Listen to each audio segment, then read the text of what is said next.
Hello, good morning students. It's Krupal Singh, your accountancy and economics teacher.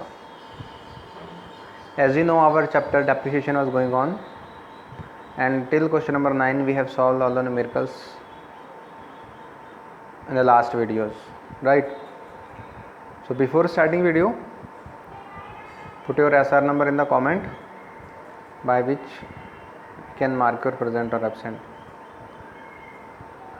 Okay, now mention yes or no. If you have solved all the questions till question number 9, write yes in the comment box. If you have not solved, then write no. Write the number of questions which you have solved. Okay.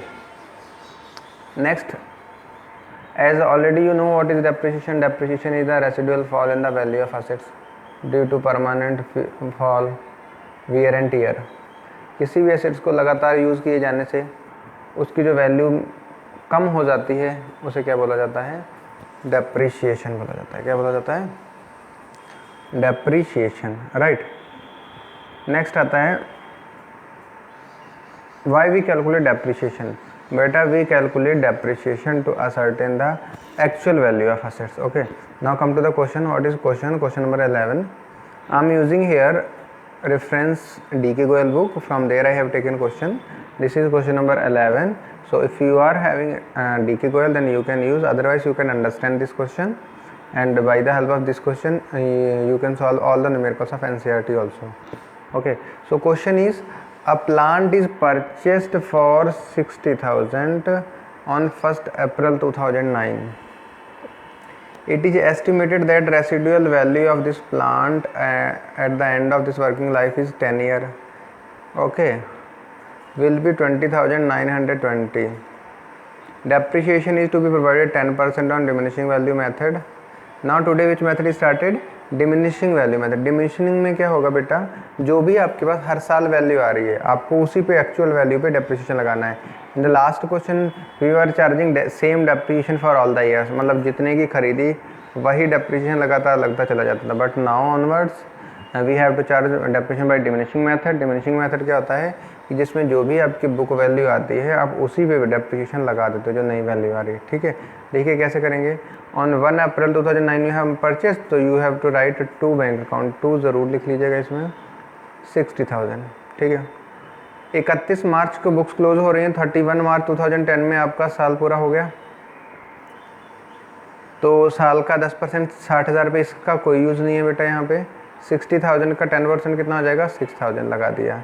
तो साल के and में 1 year के बाद उस machine की value कितनी बच गई? 54,000. अब डिमिनिशिंग मेथड में बेटा क्या होगा कि जो भी आपके पास नई वैल्यू हर साल आ रही है जो फॉरवर्ड होगी नेक्स्ट ईयर में, आपको उसी पे डेप्रिसिएशन लगा देना है. Any problem? Now on 1 April 2010 we are having value 54,000 of machinery. So आप कर दीजिए 2 balance BD 54,000, right. And in the credit side you have to write by depreciation account. अब ये 54,000 पे 10% लगा देंगे आप, तो हो जाएगा 5400, राइट. अब माइनस करेंगे 54 से 5400, इसमें से ये आपको माइनस करना है. ठीक है, यू विल गेट 48600. समझ में आ रहा है? जो भी एक्चुअल वैल्यू आ रही है आपको उसी के ऊपर डेप्रिसिएशन चार्ज करना है. पहला 60,000 पहले साल में था, तो 60,000 का 10% आपका कितना हुआ? 6,000 आया. अब 60 से 6 माइनस करोगे कितना बचेगा? 54. ठीक है, सेकेंड ईयर में वैल्यू 54 बची है, तो 54 इंटू 10 कर देंगे अपॉन 100. 5400 लिख दिया. अब 54,000 से 5400 माइनस कर देंगे, तो 006, 13 में 5 जाएगा 8, 48,600, तो ये आ जाएगा. ठीक है, अब उसके बाद थर्ड ईयर स्टार्ट होगा. 2 बैलेंस BD 48600 कर दोगे बाय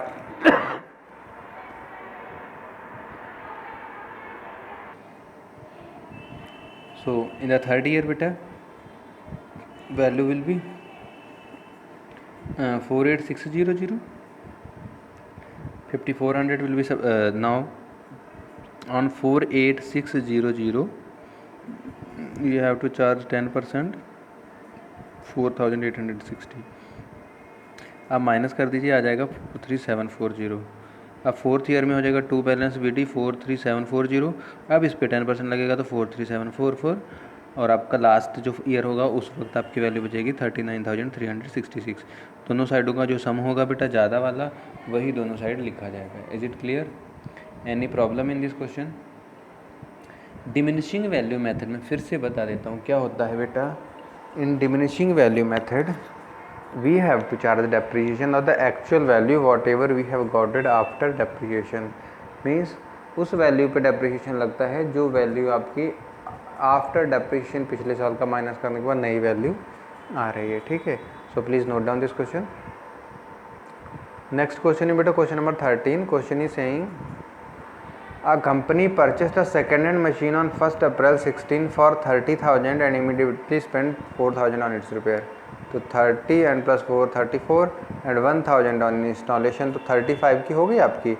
तो उसके बाद में कह रहा है on 1 October 2018 the machine was sold for 25,000। Prepare machine account at the rate depreciation was 10% by diminishing method and assuming that IGST was charge 12%। बेटा असेट जब खरीदते गए हैं तो उसमें IGST का कोई मैटर नहीं आएगा। आपने जितने की खरीदी है आपको वो अमाउंट यहाँ लिखना पड़ेगा। तो on 1 April 2016 company was purchased for 2 bank account 35,000, ठीक है। आफ्टर दैट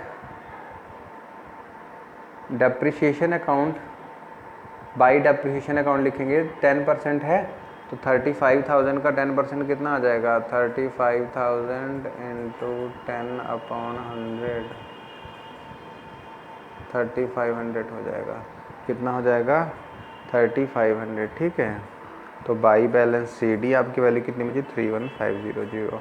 अब फिर से same value will be transfer to debit side and now for the second year depreciation will be 10% of this 3150, then balance CD will be 283,500. Okay, in third year you will transfer 28,350 and now it was sold on 1 October, means अब देखिए 28350 है बेटा, इसका 10% depreciation पूरे साल का कितना आ जाएगा, 2835 आएगा। अक्टूबर में हमने बेच दिया तो 6 महीने के लिए आपका कितना हो जाएगा, 1418, ठीक है, 1418 रुपये आप लिख देंगे। बेची कितने की है, 25,000 की, बाई बैंक लिख दोगे 25,000। अगर हम इन दोनों को ऐड करेंगे 25,000 और ये, तो ये हमारा 28,350 से कम आ रहा है। तो कितना कम आ रहा है, 1932। तो this will be our loss, ये हमारा क्या हो जाएगा, लॉस हो जाएगा। Is it clear? समझ में आया या नहीं समझ में आया? फिर से बता दूं, फिर से ऊपर से देख लीजिए। 35,000 की मशीनरी थी, right. After that for the first year depreciation, first year we charge depreciation 3500। देखो जो भी वैल्यू होगी पूरे साल का लगाना, उसका 10% निकाल लीजिए। तो 35,000 का 10% कितना हो जाएगा, 3500 हो जाएगा।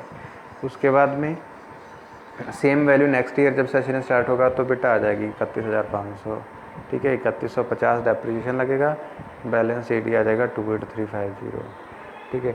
अब 28350 मशीन की जो वैल्यू बची हुई है इसमें फिर पूरे साल का हमें नहीं लगाना है। Here machinery was sold on 1 October 18, ठीक है। So we will charge depreciation only for 6 month. कितने मंथ का लगाएंगे डेप्रिसिएशन बेटा, 6 मंथ का लगाएंगे, ठीक है। 6 मंथ का डेप्रिसिएशन आ रहा है आपका कितना, 1418, ओके। बाई बैंक अकाउंट लिखेंगे आप 25,000 की। हाँ एक चीज़ ध्यान में रखिएगा, if company is purchasing any asset then you have to write to bank, और अगर कुछ सेल हो रहा है तो आपको क्या लिखना है, बाई बैंक, ठीक है। तो यहाँ 25,000 की सेल हुई, so I have written here by bank account 25,000 और 1932 का लॉस हो गया, ठीक है। कैसे निकाला लॉस, फिर से दिखा देता हूँ। यहाँ पे आप देख सकते हैं 28,350 की मशीनरी बची, 1418 उसका डेप्रिसिएशन लगाया तो कितने की बची, वो 26,932 की। But it is selling for 25,000, कितने की बेची जा रही है, मात्र 25,000 की, ठीक है। तो 1932 आपका जो है ये क्या हो गया, इट इज़ देयर लॉस बेटा, ठीक है। तो working note is compulsory, most probably you have to make working note and now I hope you have got it the concept of both the question 11 and 13. If any kind of problem still you are facing, you can put your comment in the comment section of the YouTube video, as well as you can put up your query in the WhatsApp group. Okay, and start doing now. Everything is over now. Schools are restarted. Okay, so thank you students for watching this video. Bye bye, take care.